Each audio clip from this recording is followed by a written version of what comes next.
What?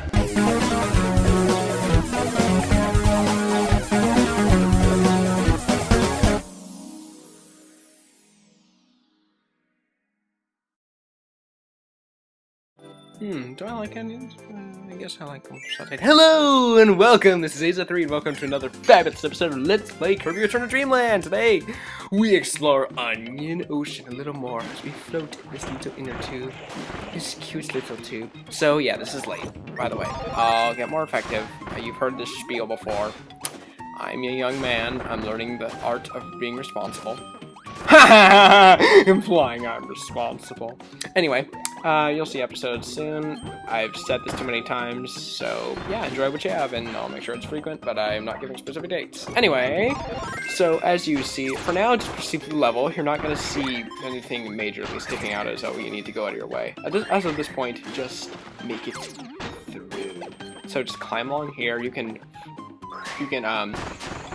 like say, defreeze this, or cool off on this nice summer day. You cool that fire off on this nice day, and not get shot by cannons because you are a pro. Yes, you're totally a pro just by avoiding a cannon. It's not like anybody can do that. So once you're done knocking coconuts or nuts into other nuts and causing explosions, you proceed through the level by grabbing onto the warp star and by bouncing around in the process. I really like how Kirby's just hanging on for the ride. I feel like he should have more control. Anyway, right here, it's up to you what you want to do. I'm just gonna spiral spinning downward. Whee! Ice tornado, kind of. There's already, but it's a tornado's already in this game. Yes, I know, but I'm spinning, so I'm calling it an ice tornado. If you notice, there's a block over here where you can use your hyper section. I'm calling it hyper section. Deal with it. To grab a big star. You do not have to do this, but it's your choice. Then avoid these sharks because if they grab you, they will rip you into pieces like that one just did to me, and proceed through the door. So once you've gone through the mysterious door, you shall now ride in your little floaty, or your little air tube floaty. Speaking of tornado, which I mentioned earlier, by the way, if you weren't paying attention, I mentioned tornado earlier in the form of ice. Important stuff, I know. So you can go up here to get some food, which reminds me of a mutton. Hearing that name in medieval times. And yeah, right now, nothing particularly is commanding attention other than just getting through this level as of right now. So far, this is a little boring, but it's only about 2 minutes in, so things will get more interesting. Again, I've stated before how I believe Tornado has been dumbed down severely in this episode game. Spear! Aww, kill them. I like what Tornado can do though in this aspect, as in shoot mini tornadoes or directions. However, I've come to realize how important Spear is in this game. It's a weapon that can be used underwater like hammer or sword. Beam! Sorry, fanboy squeal. Spear's up there, those little bees. It's like sword or hammer in the sense that it's underwater, has capabilities to be used underwater. And what's interesting is you can actually fly with it. I know, right? You can actually fly with it. Right here. Hold this down and you twirl it and move up and down. You're timed, you don't last very long, but you have that flight capability. And then there's whip. So the new powers in this game I find to be very entertaining, but the old ones, a lot of them are good, except for a few that have been updated. So once you punctured that spot that I just did, you have a key in these switches. What you want to do is you want to be fast, click on both switches, and jump up and grab this key, which will unlock the energy sphere's capability. Unlock the door, which is prohibiting you from grabbing it. So yes, there's the first one. So let's see. There's 2 missing. Is there going to be an ultra power?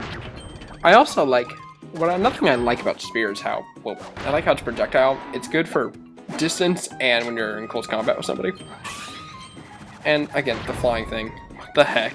No! Spear! I had to get blown up! I don't want to get blown up anymore! So once you proceed in this room, I feel like something's waiting. Yep, you see something very abnormal. Guys, if that's not a big clue you're going to see an ultra power, nothing is. Remember, I said you're going to see very weird things. You'll have 2 energy spheres left. And what do you know? That's an ultra power. Snowball! Let's go bowling. Oh yeah, that's later. Whoops. Oh yeah, spoilers are bad. Oh yeah. So yeah, roll, rock and roll. I'm so fun. So, aren't I cool? Yes, I know, bad jokes, but still. I mean, come on, I have to have some bad jokes. My jokes are amazing, guys. You just have no taste in, you have no humor. Like, not at all. It's clearly you, and not me. So yeah, once you're done wrecking enemies, eventually, as you've noticed before, once you see something abnormal enough, keep wrecking it, and you will get a portal appear. You'd think it'd be there, but it's not. It's not. I just want to destroy everything now. Yeah, I'll skip this until I'm back into the door. Once you're in this door, pretty much just wreck everything, turn into your ultra power, and just start knocking things over. At least that's what I'm doing. A suspicious looking house. I said castle. Castle! Doesn't look like a house, it looks much more like a castle of sorts. So, I recommend going in there. But I want to destroy everything, so let's freaking wreck everything else, then jump right into this portal. Whee! Alright, so this one is a vertical scrolling level, as you can obviously see. So now, let's get through it. I recommend sliding down on the control pad in 2 to get through it, because, well, it's fast, effective, and you can hit those little buttons and get through those little bomb blocks. It'll probably help you the most. Basically, like always in these levels, be fast. Yeah, so you can do it like that. You can see I taught you something and you made it work. You're welcome, guys. So yeah, once you walk across, you obviously press this button. Or you can all see what to do. And bouncing around. Avoid the Gordos if you can. It would be nice to lose some health in this kind of level. You can grab the 1-up if you choose, but I'm not going to. Probably because I feel rushed on time, and I'm not at, like, I have more than 5 lives, so I don't feel compelled to rush after another 1-up and risk my life. Also, I feel like I should mention this. Shadow the Hedgehog is temporarily, like, done for now. I need to make the second timeline. So if you haven't seen the first timeline of Shadow the Hedgehog, I'll post it as my free play video at the end of this episode. So you should check that out. It's like my only free play series. I may do more on them. Shadow's fun for me. Anyway, now that I've grabbed Tornado and I'm at the Sphere Dumar, pretty much wreck his. Just destroy him, really. Simple enough. Tornado was good. I feel like when I was younger, I fell and lost it. No! It's okay. When I was younger, I remember playing Squeak Squad, and one of the bosses, I remember using Tornado. Not that I actually couldn't. Okay, I'm gonna let you know right now. It's not like I couldn't defeat him without Tornado, because Squeak Squad is a very easy Kirby game, in my opinion. Like, one of the easiest Kirby games ever. But it's just fun time. It's just fun, occasionally, for me to use the Tornado. I swear to God, I'm a grammar Nazi, and I stutter more on these videos than anywhere else. Isn't this like the Let's Player's curse or something? It would make sense.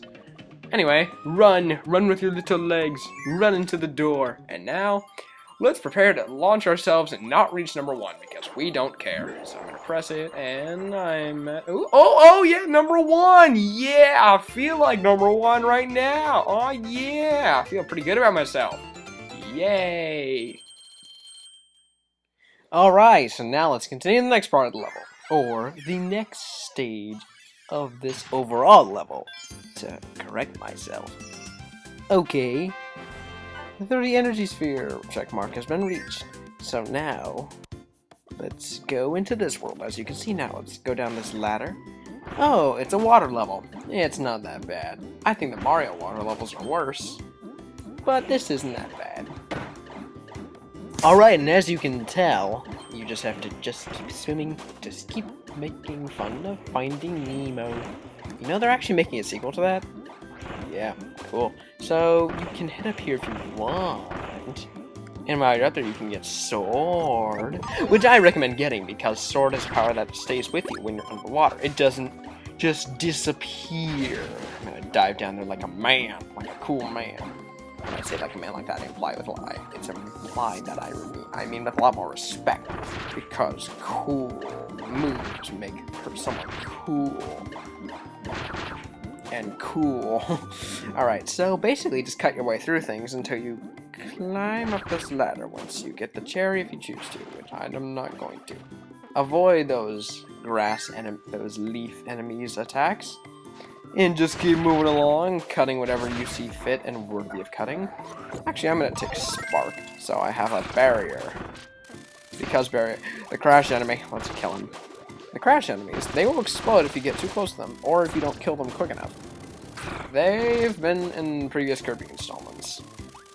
However, I think, there's too many to think of right now. Anyway, now here's a boss. Mini-boss, Kibble Blade, which, as you can obviously tell, he gives cutter. No, he gives fire. Can't you see by the obvious red and burning sensation of his appearance? So what I recommend is taking cutter. Hey, an energy sphere. You should go for it. Hey, I can cut the rope. That's a fun game. And grab the first energy sphere. So once you have it, pretty much just keep proceeding through the level. That's pretty much it.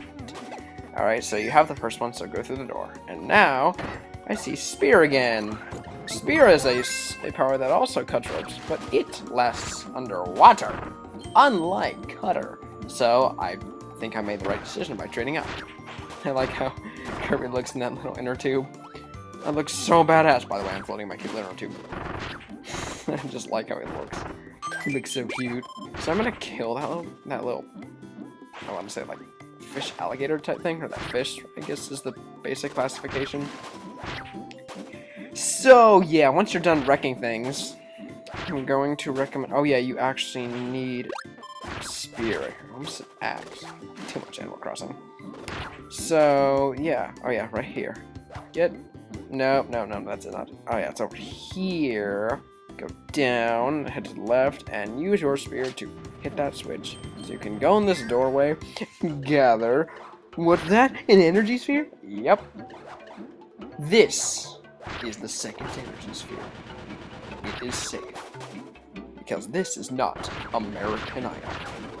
So once you're done mutilating enemies and stabbing them in the faces and or throat and or parts that kill them, you may take the energy sphere if you choose to, which I would strongly suggest that you take it. So now, as you continue to go along, just, I guess, stab, just keep stabbing.